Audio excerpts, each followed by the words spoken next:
El terrorífico Santolo. El Santolo, una festividad ancestral celebrada en la región montañosa de México, era conocido por ser un momento de alegría y honor a los muertos. Sin embargo, aquel año, algo siniestro se escondía detrás de las coloridas máscaras y los alegres cantos.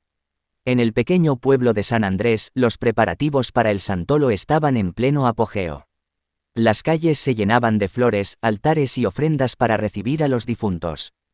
Pero a medida que caía la noche, una oscuridad inusual se apoderaba del lugar. Durante la madrugada del Santolo, los lugareños comenzaron a escuchar extraños susurros y a ver sombras deslizándose por las calles vacías. La música festiva se mezclaba con gemidos y risas macabras que helaban la sangre de aquellos que se atrevían a escuchar.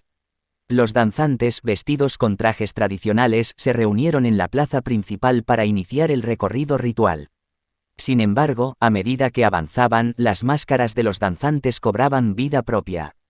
Los rostros esculpidos en madera parecían distorsionarse y mostrar una malicia profunda.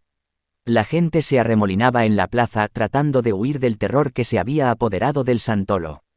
Pero las calles se volvieron un laberinto oscuro y retorcido donde los vivos y los muertos se confundían en una danza macabra. Las almas errantes se mezclaban entre los vivientes, arrastrando cadenas y emitiendo lamentos desgarradores. En medio del caos, los fuegos artificiales comenzaron a estallar en el cielo, pero en lugar de hermosas luces y colores, se formaron figuras grotescas y monstruosas. Las explosiones se convirtieron en estruendos ensordecedores y el aire se llenó de un olor a azufre que quemaba los pulmones. Las casas se llenaron de sombras amenazadoras y los objetos cotidianos cobraron vida para atormentar a los habitantes del pueblo. Los espejos reflejaban imágenes distorsionadas y aterradoras y las puertas y ventanas se negaban a abrirse o cerrarse, atrapando a las personas en sus propios hogares. La noche del Santolo se convirtió en una pesadilla interminable. Los gritos de terror y desesperación llenaron el aire, pero nadie parecía escucharlos. El pueblo de San Andrés se había convertido en una prisión de pesadillas donde la muerte y el horror se entrelazaban en una danza macabra. Finalmente, al amanecer, el Santolo llegó a su fin. El sol se levantó y disipó las sombras, devolviendo la paz al pueblo. Pero las cicatrices del terror quedaron grabadas en la memoria de todos aquellos que vivieron aquel Santolo maldito.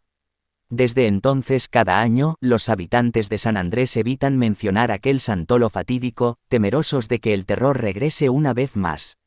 Pero en lo más profundo de sus corazones, saben que el mal sigue acechando, esperando el momento adecuado para despertar nuevamente y desatar el horror en la festividad que alguna vez fue de alegría y honor a los muertos.